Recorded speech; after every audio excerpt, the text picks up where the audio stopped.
Başlayalım. Tamam mısınız? Biz yeni mimarlara tek kelimeyle mimarlığa olan etik yaklaşımımız hakkında tavsiye verebilir misiniz? Yani bu tabii bütün ancak bir yaşam sonunda yanıtlanabilecek bir olay. Etik, kendi insanınızdan hiç korkmayın. Ve kendi insanınızın sorunlarını çözmek sizin temel amacınız olsun. Bu ne demek biliyor musunuz? Kendi ülkenizin geleceğiyle, kendi ülkenizin yapım yöntemiyle çalışın. Bu şu demek değil, geri kalın, hayır. Ama dışarıdan bir şey alacaksınız da Türkiye'ye uygulayın onu. Türkiye'nin herkesin uygulayabileceği hale getirin. Geleneksel bir bakış açısı. Geleneksel bir bakış açısıyla baktınız. Hayır, geleneksel değil. Gelenekseli bize yanlış kullanıyorlar. Zannediyorlar ki eski bir şeyi tekrar... Geleneksel halbuki bu yokuşta burada geldiğimiz yer. Biz bu gelenekseli eklenmek istiyorsak şuradan eklenmek olmaz. Şuradan Müslümanlık gibi yani. Bundan 1400 yıl önceki şeyi uygulayabilir misiniz? Öyle yaşayabilir misiniz? Onun için başka bir şey yok.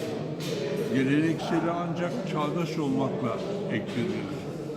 Gelenekselin ilk koşulu çağdaş olmaktır.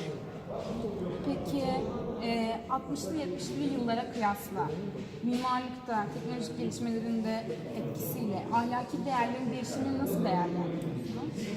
Batı'nın etkisinin, tüketim toplumlarının etkisinin daha fazlalaşmasıyla. Ama bu geri kalmak değil gene tekrar. Bunun dışına çıkan ve Türkiye için, onun sorunları için çalışan elbette mimarlarımız var ve gelecek onların. Şimdi bizim genel bakış açımız, öğrenciler bir proje yaparken genellikle forma odaklanıyor. Ve biz bu ders için bir sunum yaparken sizin ideolojileriniz hakkında bir takım bir fikirlerinizi bulmuştuk. Ve ona hitaben binanın işlevi hep arka planda kalıyor. Yani bizce öyle her zaman. Bununla ilgili ne düşünüyorsunuz? Ne İşte yapılmalı? 1940'larda Güzel Sanatlar Akademisi'nde bu türlü eğitim veriliyordu. Bu gerçekten çok önemli bir yanlışlık.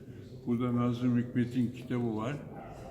Özle biçim arasında birbirinden koparılamayacak bir ilişki var. Ve elbette Nazım'ın deyişiyle önce öz. Özden yola çıkmak. Benim de ilkem bu oldu. Bunları bilmeden de. Ve biçimden değil özden yola çıkmak. Öze göre biçime yani yer vermek. Yoksa biçimden yola çıkmak en yanlış şey her zaman için. Onun için bundan kesin kopmalı. Hele başka ülkelerin, başka toplulukların geleneklerini yani biçim olarak aldığınız zaman bu havada kalan bir şey oluyor. Yani bizimle hiç ilişkisi olmayan ve çabuk eskiyen. Hazır Nazım Hikmet'ten de bahsetmişken, biz araştırdığımız üzere sizin bazı şiirleriniz var, bazı eserleriniz var edebi olarak. Etik yaklaşımla edebiyata olan ilginiz sizi nasıl besledi? İkisi de yoktan var eden şeyler. Sizin bildiğiniz sözcükler de yazıyor şair. Ama o bildiğiniz sözcüklerle yeni bir kavram geliştiriyor. Aynı şekilde mimar bildiğiniz malzemeyle çalışıyor. Tuğlayla, kumla, suyla, çimentoyla, şunla bunla. Ama ortaya çıkan eserde yeni bir şey söylüyor. Yani şiirle çok paralel. Sunumda da bahsetmiştiniz hatta. Evet, uzun yani onun için Michelangelo'nun şiir yazması bu yüzden. Michelangelo'nun koca bir şiir kitabı var. Ondan sonra ben onun şiir yazdığı odanın içinde bulundum Floransa'da.